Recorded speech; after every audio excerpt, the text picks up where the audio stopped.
What's going on, everybody? Welcome back to another So Your Wife Wants You To. I'm Steve-O. Yes, I haven't shaved in a while. That's going to change very soon. Some of you guys said, hey, last couple of videos, you've had a little bit of shadow on you. So it's not really intentional. It's just lots of stuff going on. All good. Today I wanted to talk to you about a new still I got on Amazon. As you saw in a previous video, the still I had was kind of makeshift and piecemealed. I found a really good deal on Amazon, so I went ahead and snatched it up. It's actually open box, which made it even better a deal. So wanted to have you guys along for the ride to take a look at it, open the box with me, and see what it is all about. So let's go take a look at it. Okay, this is how it came. It says, thanks to you, this still has had a second life, or something like that. Alright, so let's see. I took the tape, I cut the tape, that's all I've done. Some instructions here. So that's what it is. Mine does not have the thumper keg, so it's this one right here. So let's open it up here. And there's other videos with reviews of this product you can find on YouTube, but packaged pretty simply. But it's okay, it seems pretty sturdy as far as that goes, so doesn't need a whole lot of insulation probably. VEVOR, can't beat that. 4 clamps, these clamps are tight, nice and heavy duty.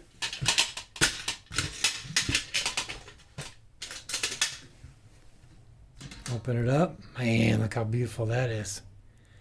This is either used or probably a return or something, but so I got a good deal on it. But looks like there's a seal that's in the inside of that thing, so that's good.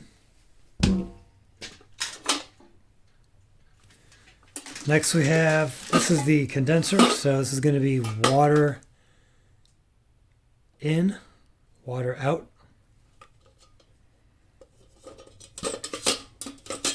Got the little thing. This piece will, right here, I believe will go, well, I don't know. I think it goes between the pot and the condenser. The condenser sits on top.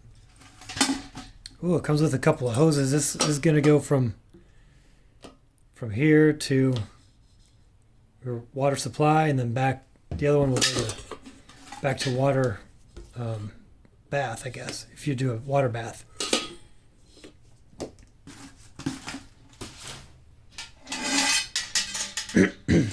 So, a couple pieces of, so I know what these are.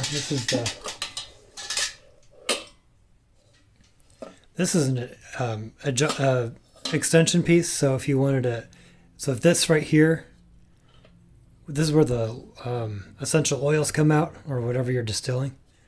So if you need a little longer, you can put this piece on, and then add your extra copper pipe piece here.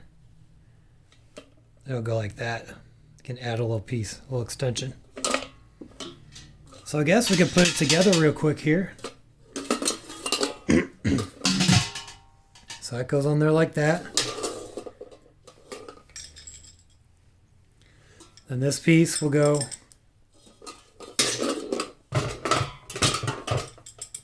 I believe it should go just like that.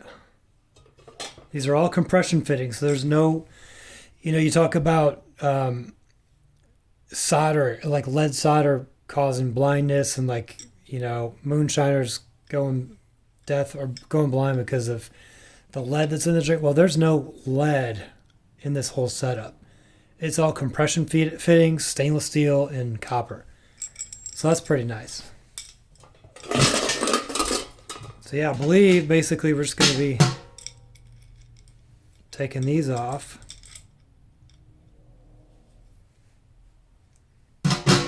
Going like that.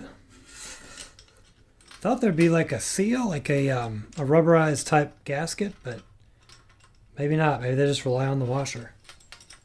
Oh, you know what? There is one. So let's do that. Yeah, that's a little bit better. Otherwise, some steam would come out. So you put that seal on the inside of your pan lid. And your washer. It probably tells you how to do it in the instructions. Sometimes I get a little too excited and I just have to go for it.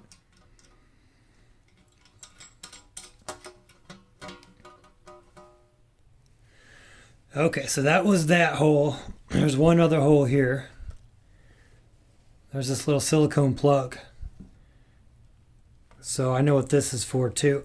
For people that want to, for people in countries where you're allowed to ferment and then still out alcohol, which we can't federally do that here in this country.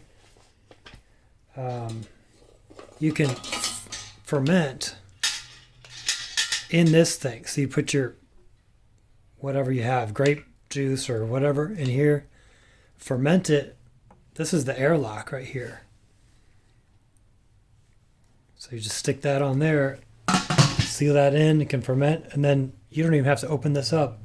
You can literally just, once it's done fermenting, I'd say probably remove the airlock.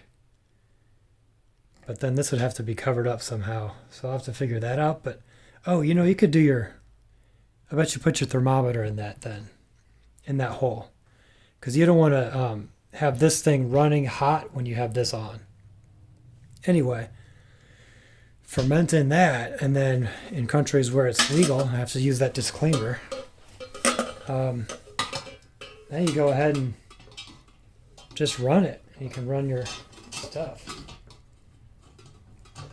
So this is how this works here.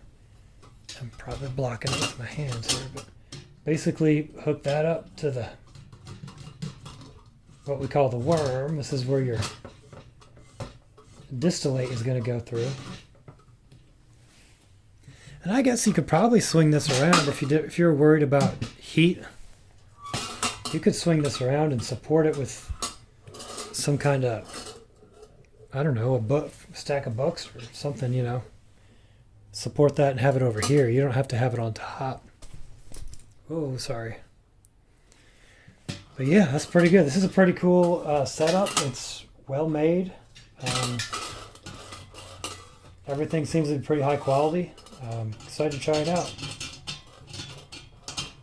So I can give an impression video once I actually use it, but for right now it's about as good as it's going to get. So I'd recommend it. I'll put a link in the description of the one I got on Amazon. They have some really cool ones. There's ones that are like 5 gallons, 8 or 9 gallons. So this is a little 3 gallon. That is all for now. We'll catch you guys in the next video. Get back to fermenting.